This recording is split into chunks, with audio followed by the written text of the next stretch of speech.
오늘 여러분과 더불어서 하나님의 시선과 사람의 시선이라는 주제를 가지고 말씀 상고해 보도록 하겠습니다. 여러분들은 우리 신앙에 있어서 어떤 부분이 제일 필요하다고 느껴지십니까? 우리가 갖춰야 될 것이 어떤 것이 있다고 생각하시죠? 순종. 순종도 포함이 될 수 있습니다. 회개. 역시 다 포함이 되는 말씀입니다. 이스라엘 백성들이 젖과 꿀이 흐르는 가나안 땅 들어갈 때 가장 필요했던 것이 무엇이었을까?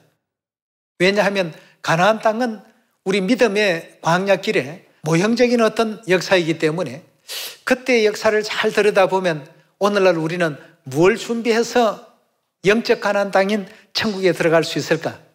생각해보지 않을 수가 없습니다. 다 똑같은 하나님을 믿노라고 하는 이스라엘 백성이었습니다. 그런데도 여호수아나 갈렙과 같은 그런 믿음을 가진 자와 또 다른 어떤 10명의 불평했던 정탐꾼들, 우리는 도저히 불가능한 일이 될 것 같아 라고 이렇게 보고를 했던 그 사람들의 뜻을 함께 따랐던 백성들, 이 둘로 극명하게 나눠졌습니다. 그때 우리 하나님께서는 이날까지 내가 너희를 이끌었던 수많은 어떤 역사를 또 기적과 이사를 다 보여주었거늘 어찌하여 너희가 번번이 나를 믿지 못하고 상황만 생기면 또다시 시험을 하느냐 말이에요. 그래서 여호수아와 갈렙 외에는 가나안 땅에 들어갈 자가 없을 것이다 말이에요. 거기에는 다른 어떤 조건도 붙이지 아니했습니다. 하나님에 대한 믿음을 가진 자와 믿음을 갖지 못한 자를 구분을 시켰습니다. 그렇게 구분을 시키실 때 60만 가량은 하나님께서 제외하는 사람이 되었고 2사람은 들어갈 수 있는 사람으로 자격을 주었습니다. 그럼 이런 지난날의 역사를 우리가 통해 볼 때 오늘날 천국 가나안 땅을 눈앞에 두고 살아가고 있는 우리들입니다. 세상의 수많은 어떤 요소들이 우리 믿음의 정신을 갉아먹고 또 믿음을 해이하게 만들고 또 믿음의 색깔을 흐리게끔 만드는 요소들이 우리 생활 속에서는 너무 많이 비일비재하게 존재합니다.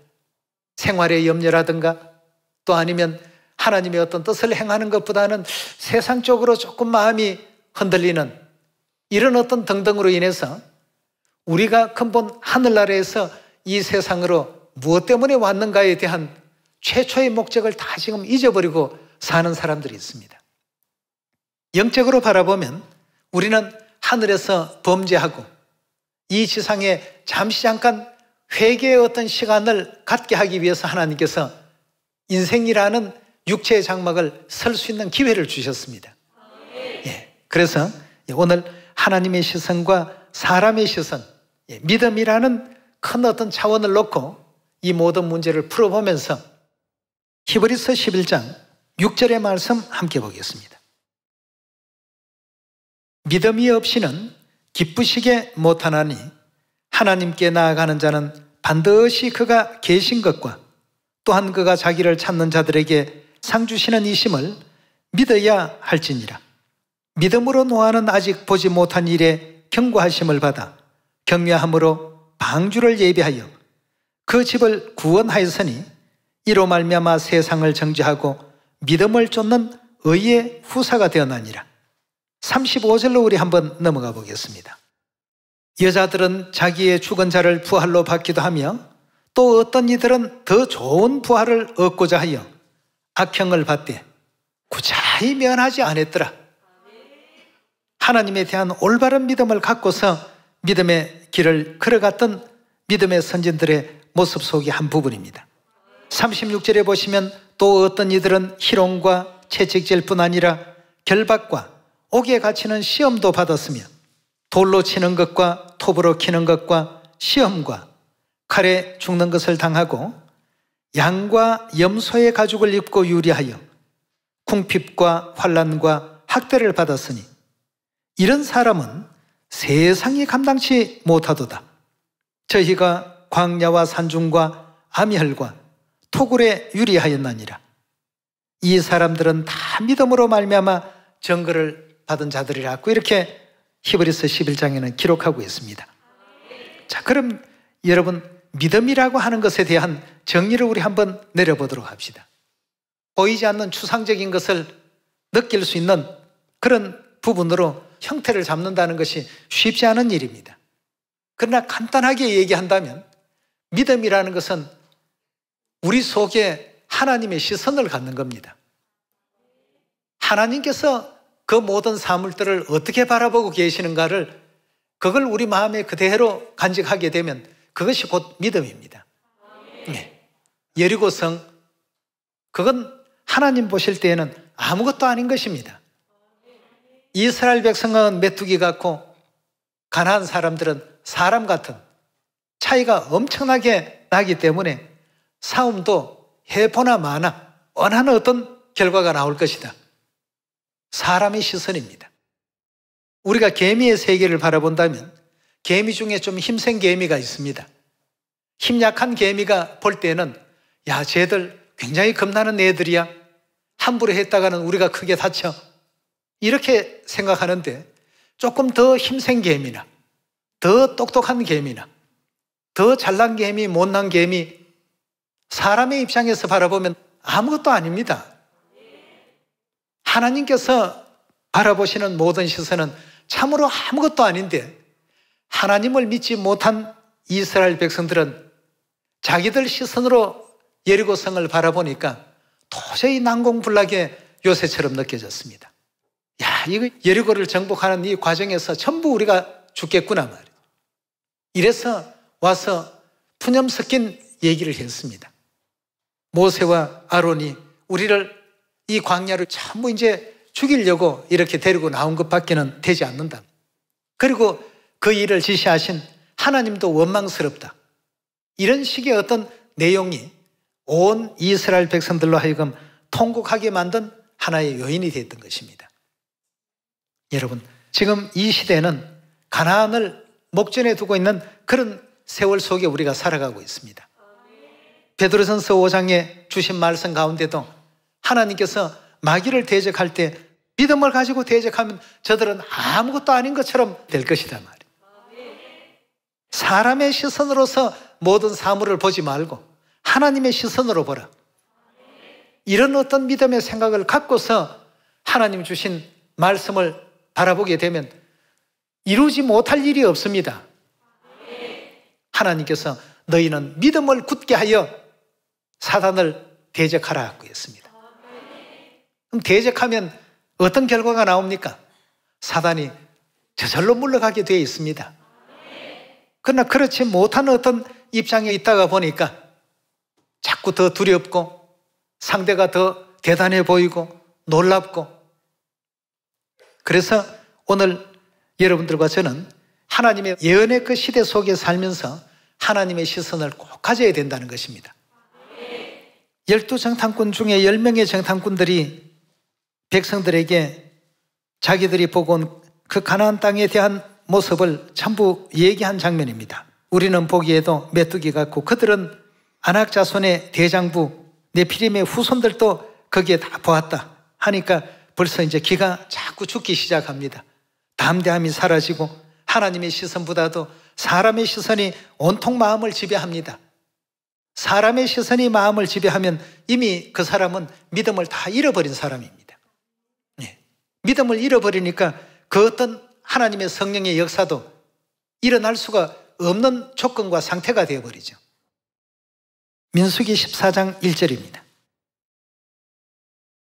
온 회중이 소리를 높여 부르짖으며 밤새도록 백성이 곡하더라. 이스라엘 자손이 다 모세와 아론을 원망하며 온 회중이 그들에게 이르되 우리가 애굽 땅에서 죽었거나 이 광야에서 죽었다면 좋았을 것을 어찌하여 여호와가 우리를 그 땅으로 인도하여 칼에 망하게 하려는고. 하나님 구원의 은혜도 감사할 줄 모르고 이렇게 이제 하나님에 대해서 불평을 터뜨리고 원망을 터뜨리는 것이 하나님의 시선이 아닌 자기 자신의 어떤 관점에서 그 모든 것을 보니까 당연히 안 되는 일입니다. 우리 복음길도 우리 개인의 능력으로서는 도무지 안 될 일입니다. 우리 능력으로는 안 되지만 하나님께서 사마리아 땅끝까지 복음을 또 온전히 완수시켜 주시겠다고 약속하지 않았습니까? 그 약속을 믿고 나아갈 수 있는 우리가 되어야죠. 하나님께서는 2000년 전 12제자를 부르실 때에도 사람 개개인의 능력을 보고 부르신 게 아닙니다. 능력을 보고 불렀다면 아주 이름 있고 학식 있고 또 백성들에게 인정받는 바리새인, 서기관, 율법 학사 이런 사람들을 뽑으셨겠죠. 그러나 그런 사람들을 제자로 뽑지 않은 데에는 이유가 있습니다.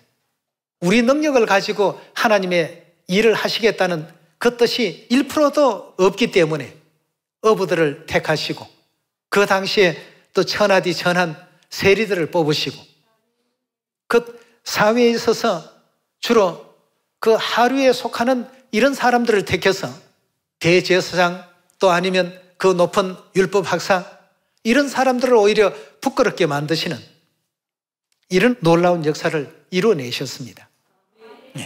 민수기 14장에 계속 한번 보도록 하겠습니다. 6절입니다.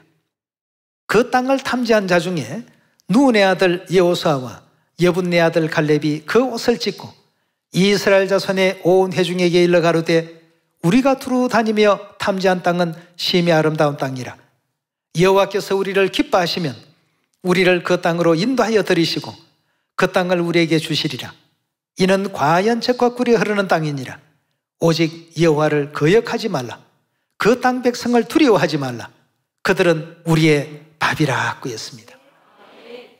이렇게 여호수아가 얘기할 때에는 자기의 어떤 그 힘을 바라보면서 저들은 우리의 밥이다 얘기한 것이 아닙니다.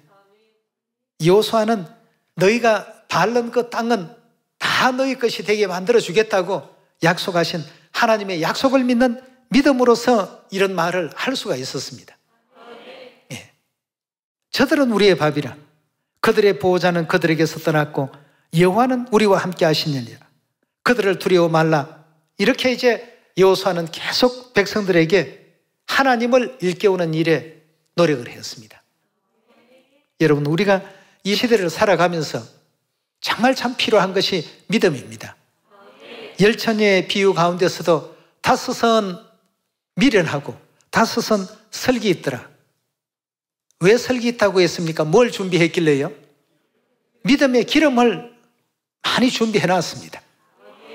항상 모든 사물을 볼 때마다 하나님의 시선으로 볼 줄 아는 이런 지혜를 가졌습니다. 네. 사드락과 메삭과 아베느고가 왕 앞이라고 해서 기가 죽어서 아이고 저분은 대단한 권세자이고 우리는 형편없는 그 아래에서 일하는 자인데 명령하면 우상에게도 절해야 되지 않겠느냐. 이렇게 됐더라고 한다면 하나님의 놀랍고 전능하신 그 힘을 느부갓네살 왕에게 보여줄 수 있는 기회가 있었겠습니까? 예, 전혀 그런데 머리를 숙이지 않았습니다. 하나님의 전능하신 시선으로 느부갓네살 왕을 봤습니다. 그렇게 보니까 느부갓네살이여, 우리 하나님께서 능히 우리를 그 풀무 가운데서 다 건져내 주실 것이다. 혹 하나님의 다른 뜻이 계셔서 우리를 건져내 주지 않는다 할지라도 우리는 그 우상에게 절할 수가 없단 말이에요. 그러니까 느부갓네살이 화가 잔뜩 났죠. 그 당시 바벨론 제국하면 세계 최대의 어떤 강국이었고 느부갓네살 왕이 말 한마디면 온 천하가 벌벌 떠는 어떤 그런 시절이었는데 유다에서 잡혀온 포로 몇 명이 그런 자기 앞에 고개를 빳빳 들고 그런 어떤 내용을 담대히 얘기하니까 왕으로서 채통도 그렇고 풀무불 7배나 더 뜨겁게 해서 집어넣으라고 했습니다. 그럼 집어넣어도 그 속에서 머리털 하나 타지 않고 옷 하나 거슬리지 않고 고스란히 또 살아서 나오게 되는 놀라운 어떤 역사 일어나지 않습니까? 이런 모든 것이 하나님의 시선으로 일어나는 모든 사물들을 바라보는 믿음에서 비롯되었습니다. 오늘날 우리 시대에 무엇을 알려주기 위해서 이런 기록들이 남아있을까를 항상 유념해 볼 필요가 있겠습니다. 26절의 말씀 보시면 여호와께서 모세와 아론에게 일러 가라사대 나를 원망하는 이 악한 회중을 내가 어느 때까지 참으랴. 이스라엘 자손이 나를 향하여 원망하는 바 그 원망하는 말을 내가 들었도다. 그들에게 이르기를 여호와의 말씀에 나의 삶을 가르쳐 맹세하노라. 너희 말이 내 귀에 들린 대로 내가 너희에게 행하리니 너희 시체가 이 광야에서 엎드러질 것이라. 너희 20세 이상으로 계수함을 받은 자 곧 나를 원망한 자의 전부가 여분네 아들 갈렙과 눈의 아들 여호수아 외에는 내가 맹세하여 너희에게 거하게 하리라 한 땅에 결단코 들어가지 못하리라 하고 했어요. 네. 결단코 들어가지 못하리라. 하나님께서 이렇게 선포해 버리셨는데 누가 다른 방법으로 들어갈 수 있는 어떤 특별한 길을 만들어낼 수 있겠습니까? 없습니다. 예, 여러분, 이 시대 여러분과 저는 여호수아와 갈렙과 같은 이런 믿음 꼭 간직해야 되겠습니다. 어떻게 하는 것이 여호수아와 갈렙의 믿음을 갖는 것일까? 그건 하나님의 시선을 가지면 됩니다. 예, 과연 어떤 시선으로 이 지구별을 바라보시는 우리 하나님일까? 이사야 40장 15절의 말씀 보시면 보라, 그에게는 열방은 이 온 지구는 통의 한 방울의 물 같고 저울의 적은 티끌 같으며 섬들은 떠오르는 먼지 같으니 레바논 짐승은 번제 소용에도 부족하겠고 그 삼림은 화목 소용에도 부족할 것이라. 그 앞에는 모든 열방이 아무것도 아니라 그가 그들을 없는 것 같이 빈 것 같이 여기시느니라 고 했습니다. 이런 어떤 스케일을 가지시고 이런 시선으로 이 지구별을 바라보시는 하나님이십니다. 그런데 우리 눈에 보기에는 핍박자들, 박해자들은 힘을 가진 사람들처럼 느끼고 우리는 아무것도 아닌 것 같이 느껴지고 말이에요. 여러분, 이 복음을 진행하는 데 있어서 어려운 문제들과 난관이 우리를 가로막을 때가 많습니다. 그 가로막힐 때 거기서 좌절하지 마십시오. 그때 필요한 것이 믿음입니다. 어떤 믿음이죠? 하나님의 시선을 갖는 믿음입니다. 하나님, 여기 문제가 많습니다 하면 하나님께서 보시면 그건 문제가 아닙니다. 문제가 아닌 것을 가지고 아주 크게 여기고 어렵게 여기고 쩔쩔매고 있고, 그러니까 우리 하나님께서 너희가 핍박과 환난을 당하더라도 절대 이런 것에 대해서 두려워하지 말라. 이런 일들은 너희에게 반드시 일어날 일들이다 말이죠. 의를 다하는 자들아, 마음에 내 율법이 있는 백성들아, 사람의 회방에 놀라지 말라. 사람의 비방에 두려워하지 말라. 예. 그건 당연하게 너희들에게 일어날 수 있는 일인데 그 일로 인해서 좌절하고 그냥 포기해버리고 이렇게 하지 말라는 것입니다. 우리는 여호수아와 갈렙처럼 가나안 땅을 주시겠다는 사명은 주셔도 포기하라는 사명은 단 한 번도 주신 적이 없는데 왜 포기를 받아들이고 주시겠다고 하신 그 말씀에 대해서는 믿지를 못하느냐 이겁니다. 나아가야 되겠죠. 예, 지금 이 시대가 바로 그런 믿음이 필요한 시대입니다. 마태복음 24장 13절의 말씀 보겠습니다.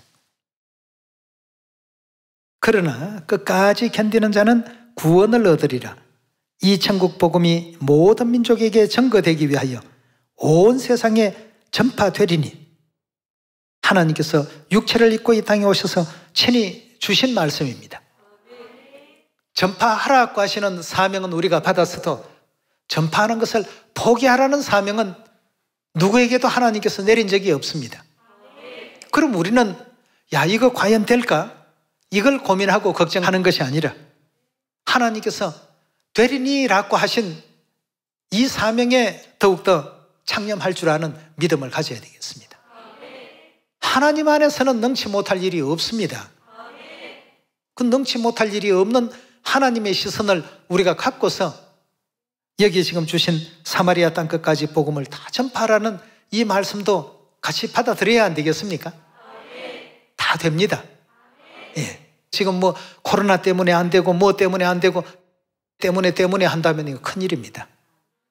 그래서 세상에도 그런 말들이 있더라고요. 덕분에라는 말을 많이들 합니다. 하나님 덕분에 여기까지 우리가 왔습니다. 아버지 덕분에, 어머니 덕분에, 우리 시온의 형제 자매들 덕분에 여기까지 오늘의 제 믿음이 성장했습니다. 덕분에는 많이 서면 설수록 더욱더 성공 확률이 높고, 때문에를 많이 서는 사람은 실패할 확률이 많답니다. 사무엘상 16장 1절의 말씀 보시면 사무엘이 하나님의 명을 받들어서 기름을 붓기 위해서 이새의 집을 찾아갑니다. 이새의 아들이 다윗이죠. 사무엘상 16장 6절입니다.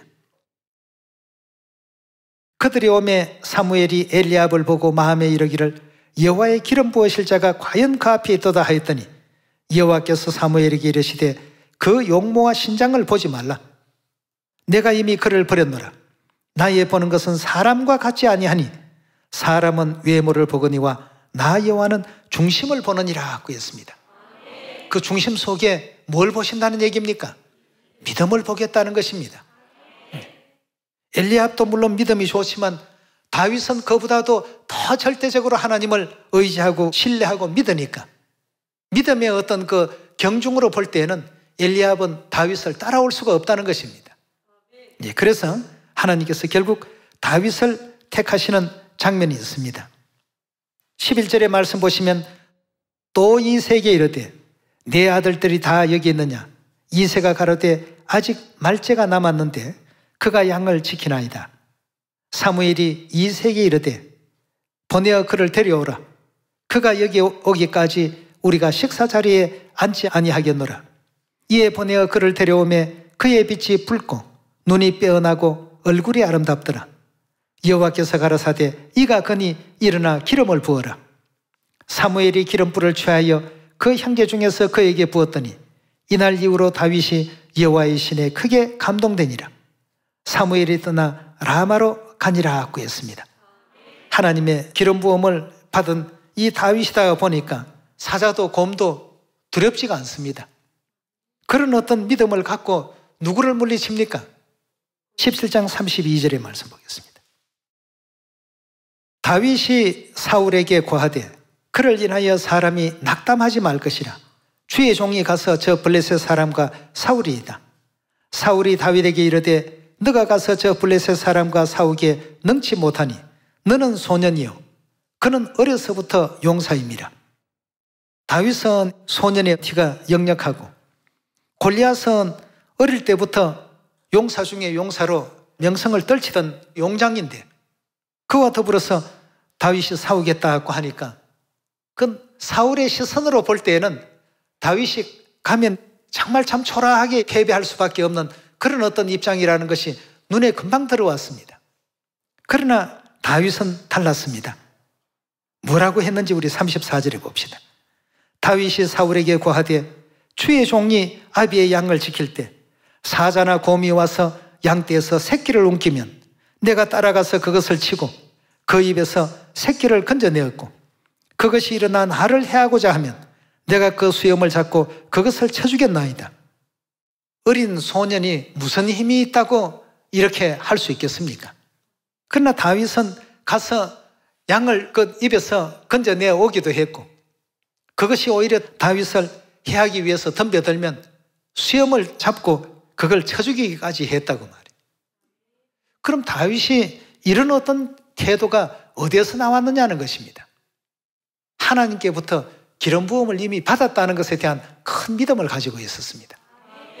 여러분들과 저는 어떤 자들입니까? 하나님께로부터 영적 기름 부음인 침례도 받았고 또 여인의 남은 자손이기도 하지 않습니까? 성경 하나님께서 적어 놓으신 것을 보니까 승리하는 어떤 결말밖에는 기록되어 있는 게 없습니다.